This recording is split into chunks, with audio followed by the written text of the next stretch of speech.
alam ko naman at nire-respeto ko that less talk, less mistakes. Right. Kaya ayaw na lang niya magpakita. Pero, at the same time, the self-entitlement is top tier.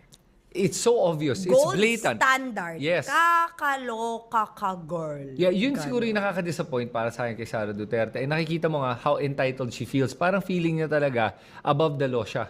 Na wala siyang pananagutan at pwede niyang gawin ng kahit na anong gusto niya at nobody can tell her otherwise. Ganun nga ba siya? She's a brat. She is. She is. She's a self-entitled brat that simply inherited a family name that she doesn't deserve. Wow. And you've said it publicly several times naman eh. Ko naman. Okay. But so Ako ngayon, na lang po tatakbong presidente.